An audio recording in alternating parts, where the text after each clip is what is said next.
Sunday Night News. Bill Plante reporting. Good evening. A change in U.S. policy on Haiti. President Clinton says the U.S. will now screen any Haitians picked up at sea aboard U.S. ships or in friendly nearby countries. Haiti's exiled president calls this a step in the right direction, but he adds that it won't protect his countrymen from violence in Haiti. Bob Orr has our report. Citing increasing violence against the innocent people of Haiti, President Clinton changed course and cracked open his closed-door policy toward Haitian refugees. The repression and bloodshed in Haiti have reached alarming new proportions. Supporters of President Aristide and many other Haitians are being killed and mutilated. Haitians fleeing to the United States in boats will no longer be automatically sent home. They'll be interviewed at sea to determine if they qualify for political asylum, but those who don't will be forcibly returned. A policy change big enough to end Randall Robinson's hunger strike. I feel good. I'm vindicated. I think this policy will save a lot of lives. The president also announced former Congressman Bill Gray will be his special advisor to Haiti, an appointment which may blunt some of the recent criticism from Gray's former colleagues in the Congressional Black Caucus. But the crisis isn't over. Haiti's military rulers seem to reject the UN's threat to tighten the embargo in 2 weeks unless exiled President Aristide is returned to power. We have always favored dialogue since the beginning of the crisis. The White House calls the refugee policy change, quote, a modification and not an about-face. It still expects to send about 95% of the Haitian refugees home. Bob Orr, CBS News, the White House. The Clinton White House may have tried to play down the change, but it was clearly relieved that it was enough to prompt a prominent critic of the policy to end his hunger strike. Randall Pinkston has more. Oh, yeah, something bland. His hunger strike over, tonight Randall Robinson and his wife Hazel celebrated with dinner at a Chinese restaurant. 27 days after setting up living quarters in the basement of his office at Transafrica, Robinson had packed his bags and moved back home with his family. To be away from home for a month like this has been difficult for all of us, but it's been worth it. But I'm glad to go home. But not before his message was heard. I respect his conviction and his courage and his conscience, and I'm glad that on this Mother's Day he's going to be having dinner with his wife tonight. It was Robinson on a diet of juice and water who called the president's policy racist for sending black Haitians back home without asylum hearings, unlike other political refugees. He is now satisfied with the president's change in policy, but is reluctant to take credit. I wanted the policy changed, and the policy has changed. The point is that people fleeing for safety will get hearings. In the midst of his fast, as he lost weight and strength, Robinson admitted he was worried he would be thought a fool, that no one would pay attention. He was wrong. Randall Pinkston, CBS News, Washington. A Cuban commercial airliner with 23 people on board has been diverted to Miami. The FBI says the Cuban pilot, intent on defecting, locked other crew members out of the cockpit. The plane was on a flight from Cuba to the Bahamas and carried passengers from several nations, including the U.S. John Wayne Gacy, convicted of the sex murders of 33 men and boys, is scheduled to die Tuesday in Illinois, but his lawyers continue to appeal. Frank Courier reports. It was 1978 when the world first saw the horrifying images of body bags being pulled from John Wayne Gacy's house near Chicago, and of Gacy, later convicted in the torture murders of 33 young men and boys and condemned to die. After 14 years on death row in an Illinois prison fighting to overturn his sentence, Gacy's time is running out. His lawyers are scrambling to block Tuesday's scheduled execution. Mr. Gacy is unfortunately the person that everybody holds up to support the idea that capital punishment is right and that it works and that it's just. His lawyers had an obligation sometime in the last 14 years to bring up whatever they're trying to bring up today. Not surprisingly, even activists admit that Gacy may be the perfect argument for capital punishment, but they want to keep him alive, saying that any execution sends out the wrong message. The unavoidable truth is that the death penalty makes premeditated killers of us all. We become the very thing that we condemn. Still, for the victims' families, it'll be justice served when, barring any last-minute reprieve, Gacy dies by lethal injection in a small execution chamber at Stateville Penitentiary. Frank Courier, CBS News, Joliet, Illinois. Still ahead on the CBS Sunday Night News, an emotional prelude to Nelson Mandela's inauguration as president of South Africa.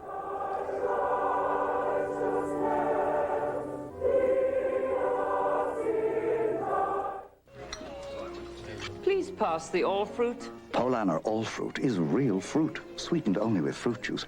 Would you please pass the jelly? You'll call it delicious, you'll call it remarkable, but please don't dare call it jelly. Every second of an asthma attack can feel like an eternity. That's why there's Primatene Mist. Primatene starts to open clogged breathing tubes in as fast as 15 seconds. Primatene Mist, fastest type asthma relief without a prescription. Presenting an average day in the life of an average American family. They learned how to surf, walk, and talk all at the same time. I've ridden the fastest and the biggest waves ever ridden, and not many dads can say that. I always tell the boys to drive safely, because pavement's a harder go down than water. The water's flying over your head, and it's sparkling, and diamonds are flying. We're a family, but we haven't exactly settled down. More than 100 international observers moved into the West Bank town of Hebron today, but Palestinian policemen expected in Jericho and Gaza didn't make it, as we hear from Bob Simon. Yasser made it to the walls of Jericho this morning. The oasis town was decked out in its finest. There were marching bands and banners which read, "Last week South Africa, today the West Bank."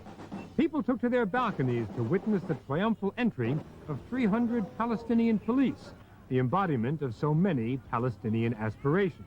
That was the schedule, and like so many other scheduled events here, something went wrong.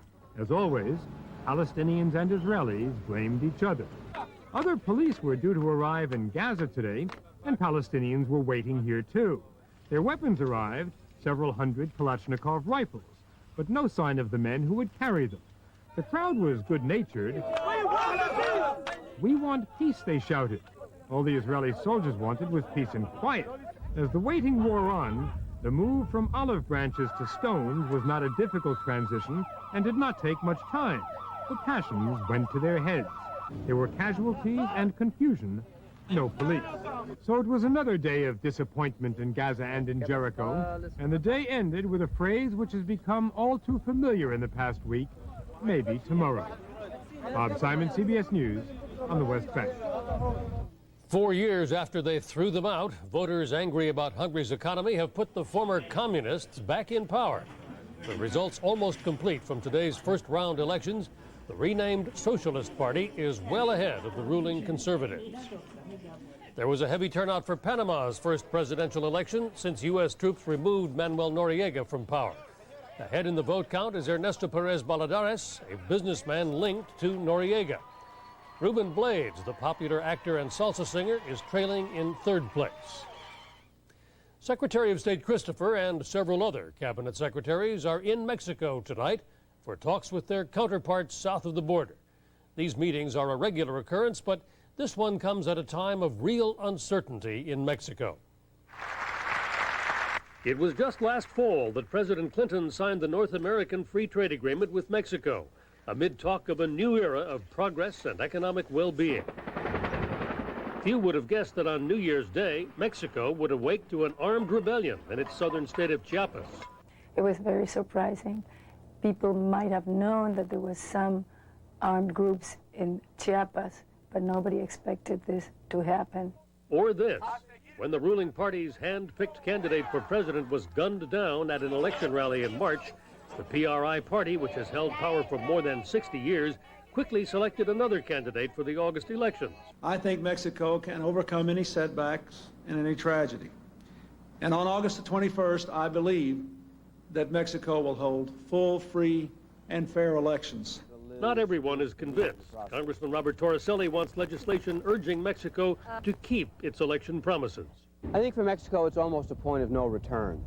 They make this process work with honest elections. But what began in Chiapas will continue, and people will choose to express themselves in other and more violent means. The Clinton administration is publicly nonpartisan, but it clearly hopes that the reform-minded elements of the ruling party will still be in charge after the election.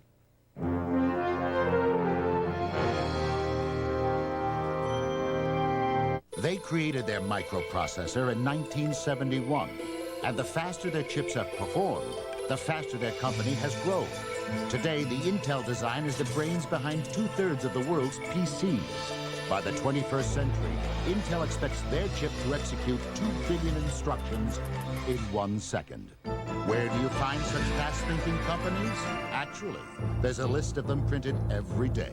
NASDAQ, the stock market for the next 100 years. 1847, an invention from Siemens makes it possible for written words to be electrically transmitted over vast distances. That was then. This is now. Today, the ingenuity of Siemens people is breaking new ground in communications and in medicine, in transportation, in energy, and automation. At 60 manufacturing sites in America, Siemens' inventiveness continues to open doors to the future. Siemens, precision thinking. Nelson Mandela praised the power of religious faith today and gave thanks for what he is about to receive, the presidency of South Africa. Bill Whitaker reports. At an interracial ecumenical service of Thanksgiving today, President-elect Nelson Mandela called for unity and forgiveness. Let us forget the past. The time has come to say, we are one country. We are one people. Harmony, reconciliation, the prayers of the new South Africa. Longtime freedom fighter Archbishop Desmond Tutu said the end of apartheid liberated black and white. We are free! All of us! This service marks both the culmination of Mr. Mandela's lifelong struggle and the beginning of his most difficult struggle. The National Assembly officially names Nelson Mandela president of this long divided country tomorrow. Today, dignitaries flew in from around the world. To be a part of this historic event is overwhelming. Workers have polished and painted the Capitol in preparation for Nelson Mandela's inauguration Tuesday. Today in Johannesburg, thousands of his countrymen wished him well. Bill Whitaker, CBS News, Johannesburg. And that's the Sunday Night News. Tomorrow on CBS This Morning, the first of a week-long series of broadcasts from California. I'm Bill Plante in New York. Good night and happy Mother's Day. I love you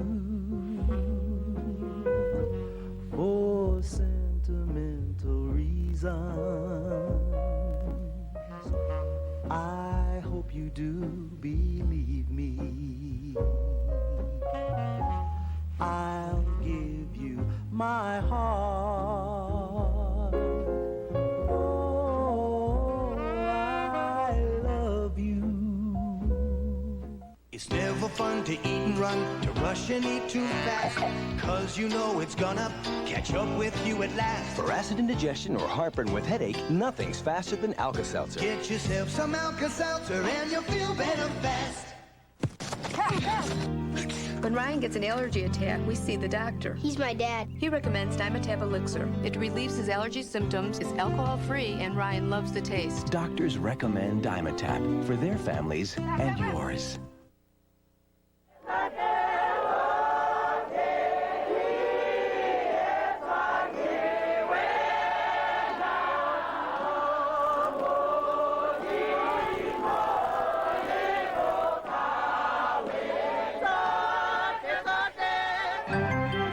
Experience CBS News.